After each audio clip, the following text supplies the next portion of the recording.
ನನ್ನ ಮಕ್ಕಳಿಗೆ ರಾಜ್ಯ ಕೊಡಿ ಅಂತ ಕೇಳೋಲ್ಲ, ನನ್ನ ಮಕ್ಕಳು ಕೇಳೋಲ್ಲ ಅಂತ. ತಾಯಿ ಅಂತವನು ಮಕ್ಕಳು ಎಂದೂ ರಾಜ್ಯವನ್ನು ಕೇಳಿದವರು. ಅದರಿಂದ ಅವರು ತಂದೆ ಇದ್ದಾರೆ. ಈ ಸಂಶಯ ಏನಿದೆ ಅವರು ತಾಯಿ ಕಳಿಸ್ತಿದ್ರು. ನಾಪಿ ಮಂಥನ ಗ್ರಾಹಯ ಕೈಕೇಯಿಯ ಮೊದಲು ರಾಮನ ಬಗ್ಗೆಯೂ ಸಂಶಯ. ರಾಮನಿಗೆ ಪಟ್ಟಾಭಿಷೇಕ ಅಂತ ಆದಾಗ ಖುಷಿ ಪಟ್ಟರು ಕೈಗೆ. ಕೂಡಲೇ ಕುತ್ತಿಗೆ ಮುಂದಿನ ಸಣ್ಣ ಪ್ರೆಸೆಂಟೇಷನ್ ಕೊಟ್ಟರು ಅಂತಿದೆ ಸುದ್ದಿ ತಂದ ಮಂಥರೆಗೆ.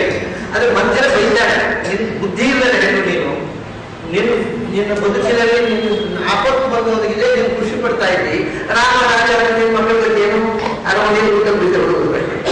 ಆಮೇಲೆ ಅಲ್ಲಪ್ಪ ಇನ್ನು ಮುಂದೆ ರಾಮನಂದ್ರೆ ರಾಮನ ಮಗ, ಅವನಂದ್ರೆ ಅವನ ಮಗ, ನಿನ್ನ ಮಗ ನಿನ್ನ ಮೊಮ್ಮಗಳಿಗೆ ಏನಿದೆ ಊಟಕ್ಕೆ ಅಷ್ಟೇ. ಅರಮನೆ ಊಟ ಆಗ್ತದೆ, ಊಟಕ್ಕೆ ಕಿತ್ತುಕೊಂಡಿರ್ತದೆ. ಇಂಥ ದುರ್ಗತಿ ಅನ್ನಕ್ಕೆ ಭೂಭಾಗವಾಗಿ ಅರಮನೆಯಲ್ಲಿ ಬಿದ್ದುಕೊಂಡಿರ್ತಕ್ಕ ಮಕ್ಕಳ ತಾಯಿ ಆಗಬೇಕಾಗುತ್ತೆ. ನೀವು ಅಂತೆಲ್ಲ ಹೇಳಿದ ಮೇಲೆ ಹೌದಾ ಹಾಗೆಲ್ಲ ಏನ್ ಮಾಡೋದು ತಲೆ ಕೆಡಿಸಿದವರು ಅಂತ ಹೇಳಿ ಅವರೆಲ್ಲ ಹೇಳಿದ್ದಲ್ಲ, ಲಕ್ಷ್ಮಣ ಬೇಡ ಅವನಿದ್ರೆ ಅವನು ಗಲಾಟೆ ಮಾಡಿ ಅವನು ಕಳಿಸ್ಬಿಡುತ್ತ ಅವರು ಹೇಳಿದ್ರು. ಹಾಗಾಗಿ ಮಂಥನೆ ಕೂಡ ಸಂಶಯ ಇರಲಿಲ್ಲ ಲಕ್ಷ್ಮಣ ತೊಂದರೆ ಮಾಡಿ ಅನ್ನೋ. ಇಷ್ಟೆಲ್ಲ ರಾಮಾಯಣ ಓದಿದ್ರೆ ಪ್ರತ್ಯೇಕ ರೀತ್ಯಂತರೇಣ ಭರತಸ್ಯೇವ ರಾಜ್ಯಕ್ರಮಂ ಸಮರ್ಥಯಾಮಾಸ.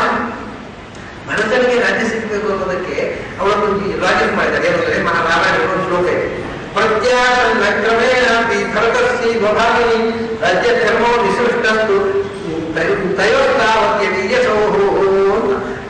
ಅವಳು ಏನ್ ಹೇಳ್ತಾರೆ ಅಂದ್ರೆ ರಾಮ ದಾರಿ ಹೋದರೆ ನೆಕ್ಸ್ಟ್ ರಾಜ್ಯ ಯಾರಿಗೆ ಬರಬೇಕು ಅಂತ ಭರತನಿಗೆ ಬರಬೇಕು.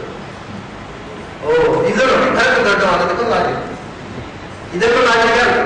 ರಾಮ ದಾರಿ ಹೋದರೆ ನೆಕ್ಸ್ಟ್ ಇಮಿಡಿಯೇಟ್ ನೆಕ್ಸ್ಟ್ ಯಾರು ಅವನಿಗೆ ರಾಜ್ಯ ಸಿಗ್ಬೇಕಲ್ವ, ಇಮಿಡಿಯೇಟ್ ನೆಕ್ಸ್ಟ್ ಯಾರು ರಾಜ್ಯ ಸಿಗ್ಬೇಕಾದ್ರೆ ಭರತನಿಗೆ ಸಿಗ್ಬೇಕು. ಆದ್ರೆ ಅವಳು ಸಂಗತಿ ಹೇಳ್ತಾರೆ ತಯೋಸ್ತಾವದ್ಯಸೋಹೋ. ರಾಮನ ತಮ್ಮ ಲಕ್ಷ್ಮಣ, ಭರತ ತಮ್ಮ ಶತ್ರುಘ್ನ. ಒಬ್ಬ ರಾಮನಿಗೆ ಅನುವಂತರ ಮಾಡುವ ಒಬ್ಬ ಭರತನಿಗೆ. ಅದನ್ನ ಅವರಿಬ್ಬರು ರಾಜ್ಯಕ್ಕೆ ಡಿಮಾಂಡ್ ಇಲ್ಲದು. ಆದ್ದರಿಂದ ತಯೋಸ್ತಾವದ್ಯಸೋ ಅವರಿಬ್ಬರು ಲಕ್ಷ್ಮಣ ರಾಮನಿಗೆ ಜೂನಿಯರಾದ, ಶತ್ರುಘ್ನ ಭರತನಿಗೆ ಜೂನಿಯರಾಗಿ ಅವರು ಹಿಂದೆ ನಿಂತದ್ದರಿಂದ ರಾಮನ ಕಾರ್ಯ ಯಾಕೆ ರಾಜ್ಯ ಲಕ್ಷ್ಮಣನಿಗೆ ಅವನು ಕೇಳೋಲ್ಲ. ಇದು ಮಂಥನ ಸ್ಪಷ್ಟ ಇಲ್ಲ, ಲಕ್ಷ್ಮಣ ಕೇಳೋಲ್ಲ, ಶತ್ರುಘ್ನ ಕೇಳೋಲ್ಲ. ಆದ್ರಿಂದ ಭರತನಿಗೆ ಬರುತ್ತೆ. ಇನ್ನೊಂದು ಸಂಗತಿ ಗೊತ್ತಾ, ಅದು ಸೀನಿಯರ್ ಅಂತ ಹೇಳಿ ಮಕ್ಕಳ ಲೆಕ್ಕ ಇರ್ತದೆ, ತಾಯಿನ ಲೆಕ್ಕ ತಗೋದು. ತಾಯಿನ ಲೆಕ್ಕ ತಗೋದು. ಕೌಸಲ್ಯ ಶೂನ್ಯನ ಹೆಂಡತಿ, ಅವರ ಮಗನಿಗೆ ರಾಜ್ಯ ಇಲ್ಲ ಅಂದ್ರೆ ಎರಡನೇ ಹೆಂಡತಿ ಮಗನಿಗೆ ಬರಬೇಕು. ಎರಡನೇ ಹೆಂಡತಿ ಯಾರು ಬಹಳ ಜನ ಸುಮಿತ್ರ ತಿಳ್ಕೊಂಡಿದ್ದಾರೆ. ಎರಡನೇ ಹೆಂಡತಿ ಕೈಕಿ, ಸುಮಿತ್ರ ಮುಂದೆ ಸುಮಿತ್ರ ಹೆಂಡತಿ ಮಗನಿಗೆ ಹೇಳ್ತಿದ್ರು ಎರಡನೇ ಹೆಂಡತಿ ಮಗನಿಗೆ ರಾಜ್ಯ ಆಗಬೇಕು. ನೀನು ಎರಡನೇ ಹೆಂಡತಿ ಅಲ್ವಾ, ನಿಮ್ಮ ಮಗ ಅವನಲ್ವಾ, ಅವನಿಗೆ ರಾಜ್ಯ ಆಗಬೇಕು. ಪ್ರತ್ಯಾಸ ಅಂತ ಕ್ರಮೇಣ ಈ ಪ್ರತ್ಯಾಸ ಮಕ್ಕಳಲ್ಲ, ಸೀನಿಯಾರಿಟಿ ತಗೊಂಡು ಹೆಂಡತಿರು ಎರಡನೇ ಹೆಂಡತಿ ಮಗನಿಗೆ ಮಕ್ಕಳು.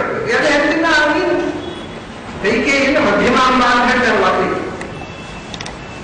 ನಡುವಿನ ತಾಯಿ. ಹಾಗಾಗಿ ಎರಡನೇ ಹೆಂಡತಿ ಮಗನಿಗೆ ಪಟ್ಟಾಗ, ಎರಡನೇ ಹೆಂಡತಿ ನೀನು ನಿನ್ನ ಮಗನಿಗೆ ಪಟ್ಟಾಗ ಅಂತ ಹೇಳಿದಾಗ ಬಂದು ಲಕ್ಷ್ಮಣನಿಂದ ಅಪಾಯ ಇದೆ ಅನ್ನೋದು ಅವಾಯ್ಡ್ ಮಾಡ್ತಾರೆ.